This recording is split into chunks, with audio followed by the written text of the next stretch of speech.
Glas, Tulaichean and Carn, starting from Dalmunsey House, where you can park for £5, or free parking at the Spittal of Glenshee, which you will drive through prior to this stop. It's definitely worth paying the £5 to save that extra walk. Once parked, continue on the tarmac road, through the trees, where you'll see a river down on the right and a number of farm buildings to the left. Just prior to this, you'll see a gate through a field, signposted Glas, Tulaichean. Once through the field, you will rejoin the gravel track. Following this gravel track for less than a mile, you will see a ford.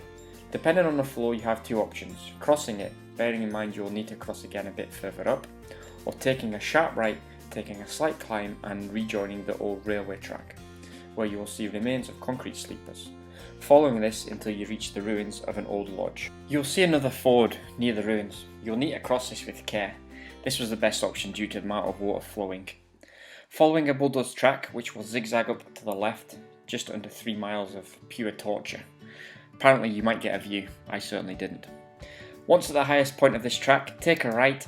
A short distance away is the summit of Glas, Tulaichean. First Munro of the day. As you can see, the weather is amazing. Wind and rain, low visibility.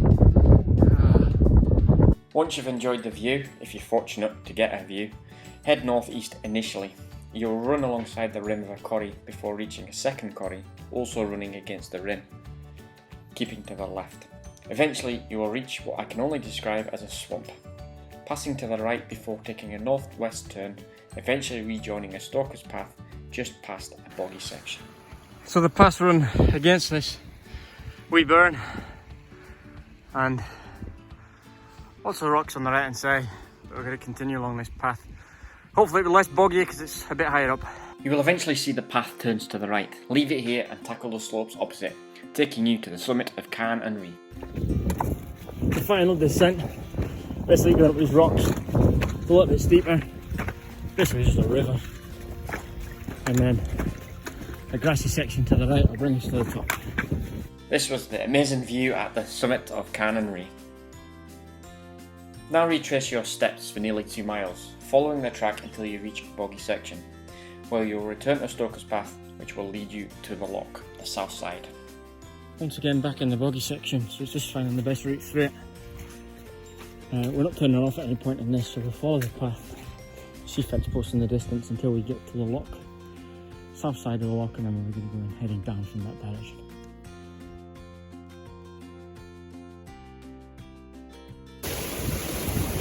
This is where you need to cross. I suggest crossing here,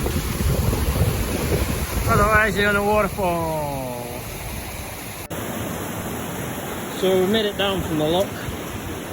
We're literally running against this burn, which is emptying the Loch. On the footpath to the left, but it's more of a river than a footpath. Get all the rainfall, but we'll keep going. 2 pairs of wet socks, 2 more. The next 4 miles is straightforward, mainly following a bulldozed track which crosses numerous times using plenty of fords. Eventually you will see a well-built bridge crossing the river on the right. Take this, turning left and going through a gate, onto a grassy section and returning to where you started earlier.